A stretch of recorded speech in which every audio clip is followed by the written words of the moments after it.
اسی کے ساتھ اس بات چیت کو آگے بڑھانے کے لیے میں دعوت کلام دے رہا ہوں جناب شعیب صاحب کو، وہ اپنے اختتامی کلمات سے جو ہے وہ نوازیں۔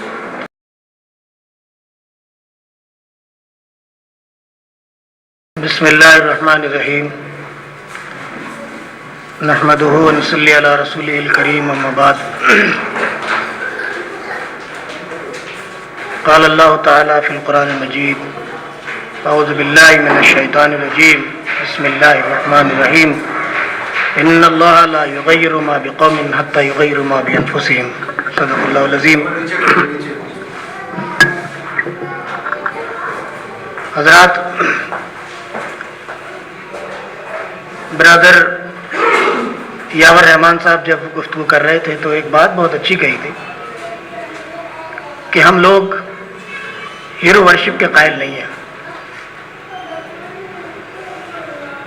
ہم نے یہ پروگرام اس لیے منعقد نہیں کیا تھا کہ ہم کچھ دیر علامہ اقبال کی تعریف اور توصیف بیان کر جائیں، ان کی مدح سرائی کر جائیں اور بس ہم اپنے اپنے گھر کا راستہ لیں۔ یہ مقصد ہمارے اس پروگرام کو کرنے کا نہیں تھا۔ ہمارے اس پروگرام کو کرنے کا مقصد یہ ہے کہ علامہ اقبال ہوں یا مولانا مودودی رحمۃ اللہ علیہ ہوں، کہ جنہوں نے اپنے خون جگر سے اس فکر کی آبیاری کی، اس فکر کو لوگوں تک پہنچانے کی کوشش کی جس فکر کو آقا نامدار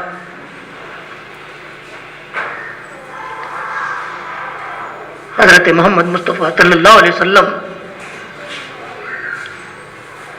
اس قوم کو پہنچانا چاہتے تھے۔ تو یہ 2-2.5 گھنٹے کی نشست صرف اس مقصد کو لیے ہوئے تھی کہ ہم نوجوانوں کو وہ پیغام پہنچائیں جو علامہ اقبال چھوڑ کر کے گئے، اور الحمدللہ ثم الحمدللہ آج کے اس پروگرام میں ہم پوری طرح کامیاب ہیں۔ ہمارے جو شرکاء ہیں ان کی اکثریت، بلکہ بڑی اکثریت الحمدللہ ثم الحمدللہ نوجوانوں پر مشتمل ہے، جن میں مرد بھی ہیں، خواتین بھی ہیں۔ ہمارے اس پروگرام میں مقررین الحمدللہ ثم الحمدللہ نوجوان ہیں، جنہوں نے اپنے جذبات کو سچائی کے قالب میں ڈھال کر، علامہ اقبال کے پیغام میں ڈھال کر کے آپ تک پہنچانے کی کوشش کی۔ تو اس اعتبار سے ہمارا یہ پروگرام الحمدللہ کامیاب ہے۔ ہم جانتے ہیں کہ کسی بھی قوم کی مستقبل کا جو انحصار ہوتا ہے وہ نوجوانوں پر ہوتا ہے۔ علامہ اقبال اس بات سے بخوبی واقف تھے۔ چنانچہ علامہ اقبال نے بہت پیارے انداز میں یہ بات کہی تھی کہ اس قوم کو شمشیر کی حاجت نہیں رہتی جس قوم کے جوانوں کی خوبصورت فولاد، خودی صورت فولاد۔ لیکن علامہ اقبال بڑے پریشان رہتے تھے جب وہ مسلم نوجوانوں کی صورتحال کو دیکھا کرتے تھے۔ چنانچہ اپنے اس درد کو ایک شعر میں انہوں نے بیان کیا۔ علامہ فرماتے ہیں کہ نوجوانی را چبینم بے ادب، سوز من تاریخ تر گردد چشب۔ علامہ اقبال اپنے اس درد کو نوجوانوں کی بے ادبی کے سامنے رکھ کر کے لوگوں کے سامنے پیش کرتے ہیں۔ کہتے ہیں کہ جب میں نوجوانوں کو بے ادب دیکھتا ہوں تو میرے کرب کی کیفیت یہ ہوتی ہے کہ میرا روشن دن بھی جو ہے تاریک تر رات سے زیادہ تاریک ہو جاتا ہے۔ آپ اندازہ کر سکتے ہیں کہ کیا کیفیت تھی اس شعر کے اندر جو علامہ اقبال نے لوگوں تک پہنچانے کی کوشش کی ہے۔ چنانچہ علامہ اقبال شکوہ کرتے نظر آتے ہیں، خاص طور سے اس مسلم نوجوان کے بارے میں، کہ تیرے صوفے ہیں افرنگی، تیرے قالی ہیں ایرانی، لہو مجھ کو رلاتی ہے جوانوں کی تن آسانی۔ علامہ اقبال فرماتے ہیں کہ امارت کیا شکوہ خسروی بھی ہو تو کیا حاصل، امارت کیا شکوہ خسروی بھی ہو تو کیا حاصل، نہ زور حیدری تجھ میں نہ استغناء سلمانی۔ پھر فرماتے ہیں کہ نہ ڈھونڈ اس چیز کو تہذیب حاضر کی تجلی میں، نوجوانوں کے اندر جو ایک